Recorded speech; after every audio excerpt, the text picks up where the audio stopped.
اس کے بعد سورہ القصص ہے، اللہ رب العزت نے اس میں سیدنا موسیٰ علیہ السلام کا قصہ تفصیل سے ذکر کیا ہے، اور مقابلے میں آنے والا فرعون، حامان، قارون، ان سب کی تباہی، ان کی بربادی اور غرقابیوں کے سپرد ہونا، ان میں سے بعض کا زمین میں دھس جانا، اللہ رب العزت نے یہ ذکر فرمایا ہے۔ اور میسج اس کا یہ ہے کہ جو سربراہ لوگ ہیں قریش کے، جو سرداران ہیں، جو بڑے وڈیرے ہیں، ہمیشہ یہ دین کے مخالف رہے ہیں، بجز ان کے جنہیں اللہ رب العزت نے سچائی کو قبول کرنے کی توفیق سے بہرمند فرما دیا۔ مگر جب بھی یہ اللہ اور اللہ کے رسولوں کے مقابلہ میں آئے، انہوں نے خاک چھانی، دھول پھانکی، ذلت اٹھائی، اور کچھ ان کے مقدر میں نہیں آیا۔ ہمیشہ اللہ نے اپنے رسولوں کی مدد کی، اپنے بندوں کی مدد کی، اپنے اوپر ایمان رکھنے والوں کی مدد کی، اور مقابل جو آئے وہ ہمیشہ سے شکست و ریگ سے دوچار ہوئے۔ یہ میسج دیا گیا صحابہ کرام کو اور ہمارے پیغمبر علیہ السلام کو اور اس آخری امت کو کہ غلبہ بالآخر تمہارا مقدر اور نصیب ہے۔ تو اللہ رب العزت نے قصہ یوں ذکر فرمایا کہ ہم آپ پر موسیٰ علیہ السلام کا اور فرعون کا قصہ سچ مچ ہم آپ پر اس کی تلاوت کرتے ہیں۔ ان فرعون علا فی الارض، یقیناً فرعون زمین میں سرکش بن بیٹھا، وجعل اہلہا شیعا، اور اس نے اپنی رعایا کو گروہوں میں بانٹ رکھا تھا، یستضعف طائفۃ منہم، ایک طبقے کو وہ ان میں کمزور بنا کے رکھتا تھا، یذبح ابناءہم، وہ ان کے بیٹوں کو ذبح کرتا تھا، ویستحیی نساءہم، اور ذلیل کرنے کے لیے ان کی عورتوں کو زندہ رکھتا تھا۔ انہ کان من المفسدین، بلا شبہ فرعون فسادیوں میں سے تھا۔ اللہ کہتے ہیں وَنُرِيدُ أَن نَّمُنَّ عَلَى الَّذِينَ اسْتُضْعِفُوا فِي الْأَرْضِ، مگر ہم یہ چاہتے تھے کہ جنہیں زمین میں کمزور بنا دیا گیا ہے ہم ان پر احسان کریں۔ وَنَجْعَلَهُمْ أَئِمَّةً وَنَجْعَلَهُمُ الْوَارِثِينَ، ہم انہیں حکمران، امام اور پیشوا بھی بنائیں، اور خلافت ارضی کا ہم انہیں وارث بھی بنائیں۔ وَنُمَكِّنَ لَهُمْ فِي الْأَرْضِ، اور ہم انہیں زمین میں اقتدار بخشیں۔ وَنُرِيَ فِرْعَوْنَ وَحَامَانَ وَجُنُودَهُمَا مِنْهُمْ مَا كَانُوا يَحْذَرُونَ، اور ہم فرعون کو اور حامان کو اور ان کے لشکروں کو وہ کچھ دکھا دیں جن سے وہ ڈر رہے تھے کہ موسیٰ علیہ السلام ہماری بربادی کا باعث بنیں گے اور اینٹ سے اینٹ بجائیں گے اور بنی اسرائیل کو آزادیاں دلائیں گے اور قبطیوں کا اور فرعونیوں کا خاتمہ ہوگا۔ جن چیزوں سے یہ ڈر رہے تھے اللہ کہتے ہیں کہ ہم انہیں یہ دکھانا چاہتے تھے۔ اور پھر ذکر فرمایا کہ موسیٰ علیہ السلام کی پیدائش جب ہوئی، اوحینا الی ام موسیٰ، ہم نے موسیٰ علیہ السلام کی ماں سے کہا ان ارضعیہ، کہ آپ اسے دودھ پلاتی جائیں، فاذا خفت علیہ، جب ڈر محسوس ہو کہ فرعونی پکڑ لیں گے تو اسے فالقیہ فی الیم، اسے سمندر میں ڈال دیجئے، اور یاخذہ عدو لی وعدو اللہ، اسے اس کا اور میرا دشمن پکڑ لے گا۔ چنانچہ فرعون اور اس کی بیوی وہ اسی کنارے پہ تھے، انہوں نے تیرتا ہوا یہ صندوق اور تابوت دیکھا جس میں ایک بڑا خوبصورت بچہ، کہ جب اس کے رخ سے پردہ ہٹایا گیا، اللہ کہتے ہیں القیت علیک محبۃ منی ولتصنع علی عینی، ہم نے تجھ پر اپنی طرف سے محبت ڈال دی، جو تجھے دیکھتا تھا دل دے بیٹھتا تھا۔ حتیٰ کہ فرعون نے تو یہ کہا کہ یہ تو بنی اسرائیل کا بچہ ہے، مگر بیوی کہنے لگی کہ قتل اسے مت کر، عسى ان ينفعنا او نتخذه ولدا، ممکن ہے کہ ہم اسے اپنا بیٹا بنائیں کہ ہماری اولاد نہیں ہے، یا اس سے اللہ تعالی ہمیں، یا ہم اس سے نفع حاصل کریں یا ہم اس سے فائدہ اٹھائیں۔ الغرض اب شاہی محل کے اندر پل رہے ہیں سیدنا موسیٰ علیہ السلام، مگر یہاں وہ کسی بھی دودھ پلانے والی کا دودھ نہیں پی رہے ہیں۔ اللہ فرماتے ہیں وحرمنا علیہ المراضع، ہم نے دودھ پلانے والیوں کے دودھ کو ان پر ممنوع قرار دے دیا، اور تیرتے ہوئے ان کی اس صندوق کے ساتھ ان کی بہن چل رہی تھی، کیونکہ ان کی اماں نے کہا تھا وقالت لاختہ قصیہ فبصرت بہ عن جنب، اور موسیٰ علیہ السلام کی ماں نے اپنی بیٹی اور حضرت موسیٰ کی بہن سے کہا کہ اپنے بھائی کے تیرتے تابوت کے ساتھ ساتھ جا اور اجنبی بن کے دیکھتی رہ کہ جاتا کدھر ہے۔ اب جب وہ دودھ پلانے والیوں کے دودھ کو جناب موسیٰ علیہ السلام نہیں پی رہے تو وہ کہنے لگی هل ادلکم علی اہل بیت یکفلونہ، کیا میں تمہیں ایک ایسا گھرانہ، ایک ایسا کنبہ بتاؤں کہ جو اس کے لیے رضاعت کا اور دودھ کا اور کفالت کا بندوبست بھی کریں اور وہ اس کے خیر خواہ بھی ہوں۔ اللہ فرماتے کہ ہم نے یہ تدبیر کی، فرددناہ الی امہ، ہم نے انہیں ان کی ماں کی طرف لوٹا دیا، کئی تقر عینھا، تاکہ موسیٰ علیہ السلام کی ماں کی آنکھ ٹھنڈی ہو جائے، ولا تحزن، وہ غم نہ کرے، ولتعلم، تاکہ وہ یقین کر لے، ان وعد اللہ حق، کہ اللہ کے وعدے سچے ہوتے ہیں۔ پھر جوان ہوئے، نکلے، دیکھا ایک دن کے دو بندے آپس میں بھیڑ رہے ہیں، ان میں سے ایک جو قبطی تھا آل فرعون میں سے، اور دوسرا جو اسرائیلی تھا، اس نے مدد طلب کی سیدنا موسیٰ علیہ السلام، فوقدہ موسیٰ فقضا علیہ، موسیٰ علیہ السلام نے مکہ مارا اور اس کا کام تمام کر دیا، اور کہنے لگے ھذا من عمل الشیطان،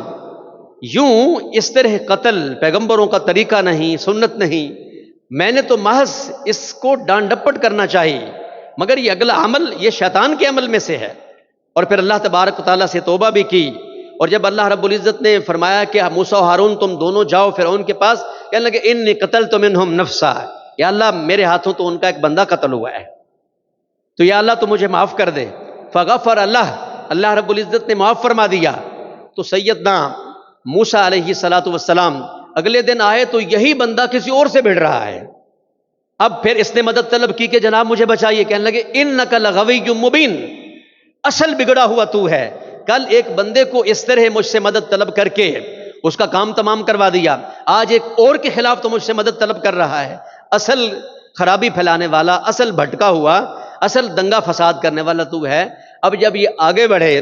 فلما اراد ان یبطش بالذی هو عدو لہما، کہ جو ان دونوں کا دشمن تھا اس کی طرف ہاتھ بڑھائیں، تو بول پڑا، کہنے لگا اتريد ان تقتلنی کما قتلت نفسا بالامس، جناب آپ یہ چاہتے ہیں جیسے کل آپ نے ایک بندہ قتل کیا، آج آپ مجھے قتل کرنا چاہتے ہیں۔ تو وہ قتل جس پہ پردہ پڑا ہوا تھا،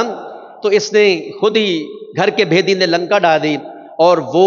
جو پردہ پڑا ہوا تھا وہ چھٹ گیا، اور سب کو علم ہو گیا کہ اس شخص کو سیدنا موسیٰ علیہ السلام، پھر فرعونی محل کے اندر بھی یہ بات چلی گئی، تو سیدنا موسیٰ علیہ السلام پھر یہاں سے ہجرت کرتے ہیں، مدین کے کنویں پر پہنچتے ہیں، دیکھتے ہیں کہ لوگ اپنے ریوڑوں کو روک کے کھڑے ہیں، پانی پلا رہے ہیں، اور دو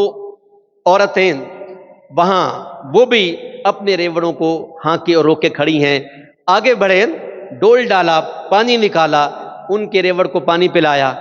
فلما تولی الی الظل، پھر درخت کے سائے کو پلٹے، فقال،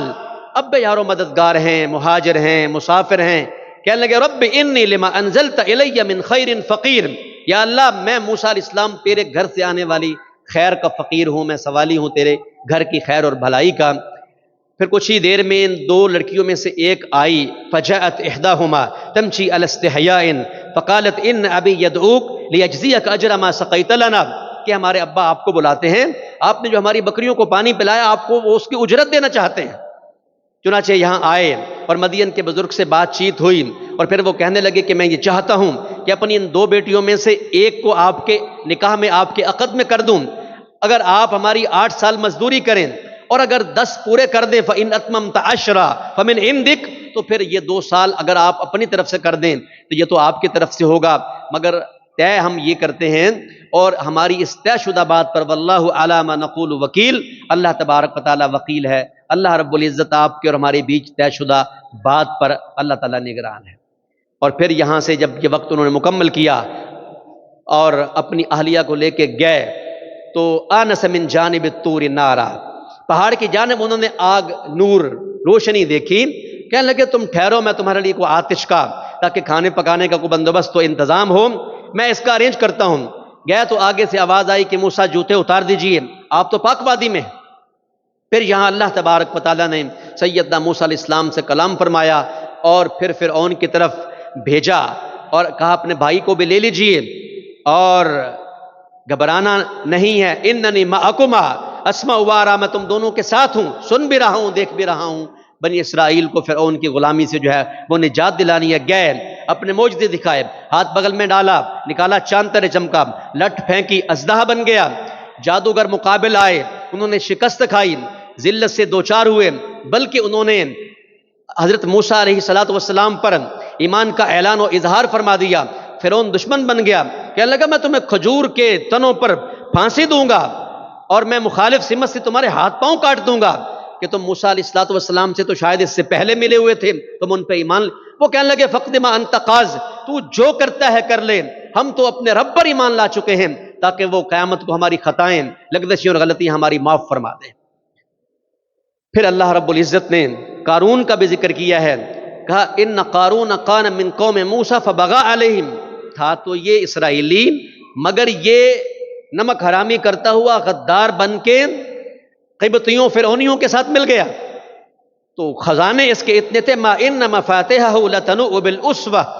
بالعصبہ اولی القوہ، کہ ایک طاقتور جماعت اس کے خزانوں کی چابیاں اٹھاتے تھے۔ اپنی زینت کے دن میں اپنی قوم پہ نکلا، بڑا اتراتا ہوا، بڑا تکبر کرتا ہوا، کہنے والوں نے کہا لا تفرح ان اللہ لا يحب الفرحین، یوں اکڑ کر مت چل، اللہ رب العزت شیخی بخارنے والوں کو اور اکڑ کر چلنے والوں کو پسند نہیں کرتے ہیں۔ کہنے لگا انما اوتیتہ علی علم عندی، یہ خزانے، یہ مال و دولت، یہ سب کچھ میرے علم کی وجہ سے یہ ملا ہے۔ تو جب اس نے یہ تکبر کیا تو اللہ تبارک و تعالیٰ نے خسفنا بہ وبدار الارض، فرمایا ہم نے اسے زندہ زمین میں دھنسا دیا۔ وہ لوگ جو اس کے مقام پر ہونے کی تمنا کر رہے تھے کہنے لگے وَيْكَأَنَّهُ يَبْسُطُ الرِّزْقَ وَيْكَأَنَّ اللَّهَ يَبْسُطُ الرِّزْقَ لِمَن يَشَاءُ وَيَقْدِرُ، واقعی اللہ تعالیٰ جس کے لیے چاہتا ہے رزق پھیلاتا ہے، جس کے لیے چاہتا ہے تنگ کر دیتا ہے۔ تو وہ لاحول پڑھنے لگے کہ ہم تو اس کے مقام پہ آنے کی تمنا کر رہے تھے، مگر یہ تو اللہ تبارک تعالیٰ کی نفرتوں کا اور انتقام کا نشانہ بن گیا اور زمین میں زندہ دھنسا دیا گیا۔ تو اللہ رب العزت نے ان سرداروں کو یعنی فرعون کو اور قارون کو اللہ رب العزت نے تباہ و برباد کیا، کہا ہمارے پیغمبروں کی ٹکر اور مقابلے پہ آئے تھے، انہوں نے ذلت اٹھائی، لہذا یہ دنیا اور دنیا کے پیچھے بھاگنا اور دنیا کا یہ گھر، اس کی کوئی حیثیت نہیں، اصل گھر آخرت کا گھر ہے۔ وَتِلْكَ الدَّارُ الْآخِرَةُ نَجْعَلُهَا لِلَّذِينَ لَا يُرِيدُونَ عُلُوًّا فِي الْأَرْضِ وَلَا فَسَادًا وَالْعَاقِبَةُ لِلْمُتَّقِينَ، یہ آخرت کا گھر ہی اصل گھر ہے، حقیقی گھر ہے، یہ ہم انہیں دیتے ہیں لا يريدون علوا في الارض ولا فسادا، جو نہ تو زمین میں بڑا بننا چاہتے ہیں نہ زمین میں فساد بپا کرتے ہیں، بلکہ حسن انجام متقین کا نصیب ہے۔ اللہ ہمیں ان میں شامل فرمائے۔